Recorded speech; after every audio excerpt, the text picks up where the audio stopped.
As well as the terrible violence on the ground, Russia is also waging an information war against Ukraine in the battle for public opinion.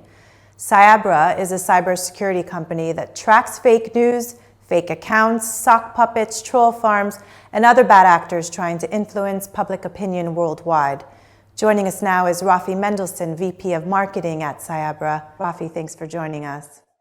Could you give us an overview of the cybersecurity sector and the current impersonation challenges everyone in cyberspace is now facing? I'm going to start with some context. And we have a problem. We're spending more of our lives on social media than ever before. That in and of itself isn't a problem. That's okay. But those same platforms are being used by bad actors to spread disinformation, and we're all affected by it. So social networks either can't or they won't keep up with the tools that are needed to counter this. And that's the situation that we find ourselves in the context of this conversation. Cyabra, as a solution, we break down those billions of conversations, we monitor and filter social conversations, detecting the good, bad, and fake that's taking place online. You can think of us as a social search engine. And so we work with governments and brands to be able to monitor social media. These are all publicly available information, public sources, to be able to uncover that. And over the last few weeks, we've really been interested to see the information, the conversations, the communities that are discussing Ukraine and Russia. And so we've been spending quite a lot of time looking at our platform, utilizing the tools available to us to be able to shine a light on this corner of the internet. Make no mistake, there are two conflicts happening right now. There's, of course, the one on the ground that we're reading about and seeing and watching with horror. But there's also another battle that's taking place online and on social media. And we are all affected by that. And we are being shown information on either side. And it's becoming increasingly difficult for us to be able to ourselves filter through what is real and what is fake. So I'm going to give just 3 examples of some of the things that we've uncovered that I think will give everyone an idea of the kind of things that are taking place online and the kind of things that we're seeing. One of them, and this was a few days before the conflict began, when we started monitoring, we wanted to see the kind of conversations that are taking place about Ukraine and about Russia. And we saw just a few days beforehand, on February the 13th, February the 14th, a huge, massive increase in the amount of content being shared online, mostly on Twitter, that was anti-Ukraine in terms of sentiment.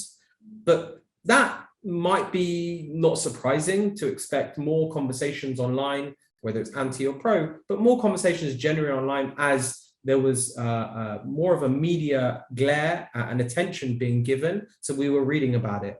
But in particular, what surprised us was the massive explosion, the numbers, and of an 11,000% increase in content about Ukraine.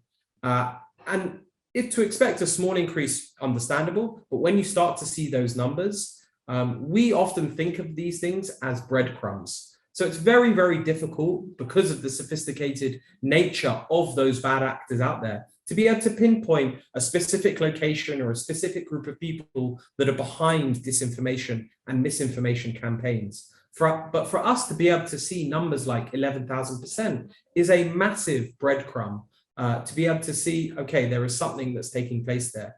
When we dug in a little bit deeper, we actually saw that a lot of that content was being shared. Over half of that content was being shared by fake accounts. And even further, many of those fake accounts had actually only been created in the days prior to this disinformation campaign beginning. So that's just something that we saw, and you can see from this proliferation graph that's on the Cyabra platform, just the massive striking number that we see of the 11,000% increase.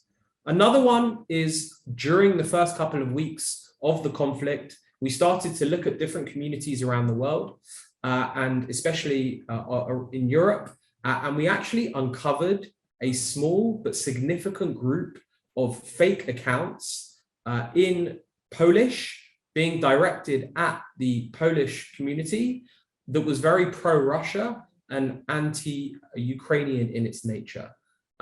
We saw, as you can see from this image, the red is all negative, or sorry, is all fake accounts, and that's what we're seeing here. But you can also see the interactions between these accounts. Now, 30 may not sound like a lot, and it isn't really. But what we are also able to detect on the Cyabra platform is the reach and impact. And so out of those 30, we can see millions of impressions and thousands of accounts and profiles being subjected to this information.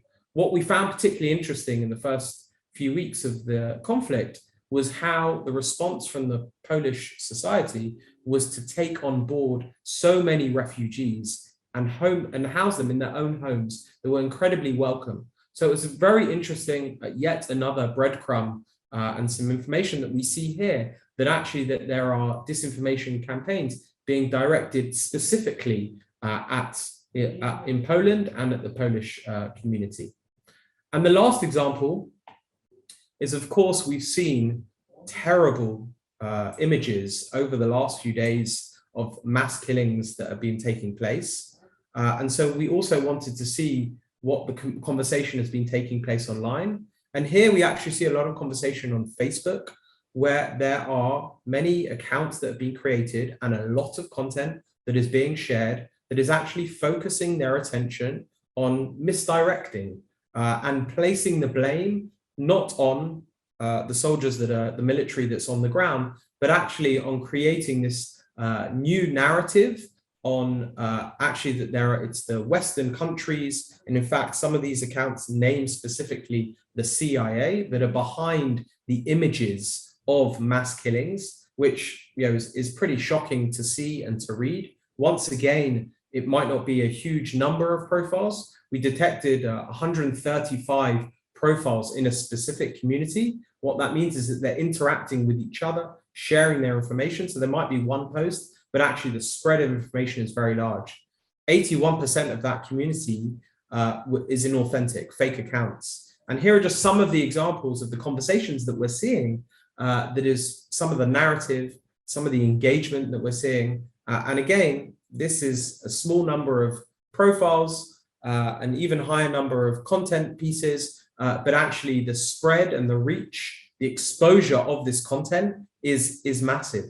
So those are just three examples that we're seeing. But actually, I think each of these examples, a few days before the conflict, during the first few weeks, and here, this last one is actually just in the last few days, shows the sophisticated nature of disinformation, especially government disinformation campaigns, because it's constantly being adapted.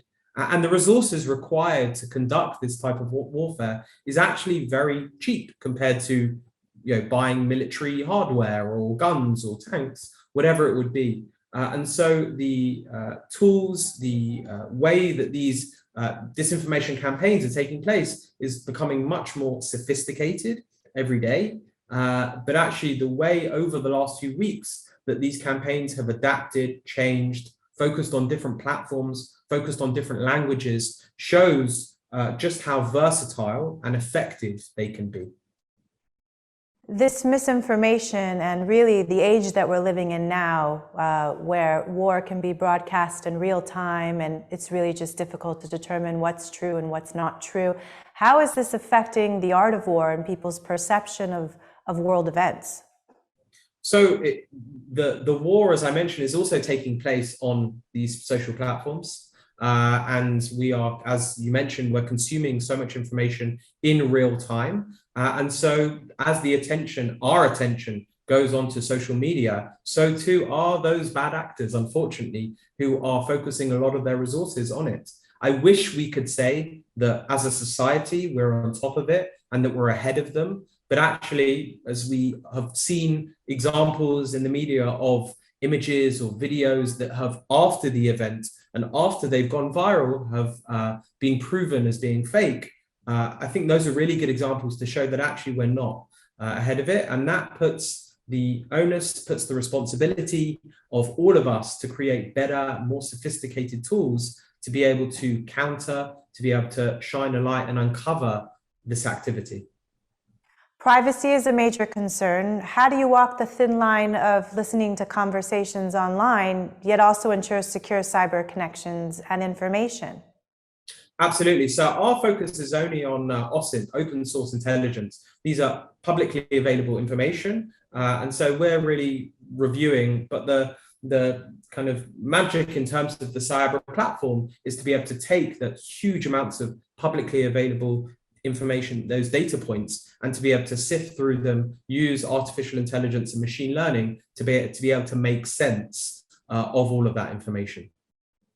What does the world need to be prepared for during global challenges and crises as they relate to cybersecurity? I think there's a responsibility, and also there's a kind of evolution in our education, our awareness of this as a challenge. We may have thought from the 2016 US election and now with situations like these, but actually we're seeing disinformation campaigns taking place with regards to stories about celebrities or just everyday activities. So there is definitely more of a responsibility, but also at the same time, much more awareness of what are we seeing and should we question it? The answer is, of course, we should be questioning it much more. But on a bigger level, on a government level, we need to adapt. We need to create much more sophisticated and stronger tools to be able to counteract this type of activity. Is cybersecurity all or nothing? Can someone be 100% secure in cyberspace?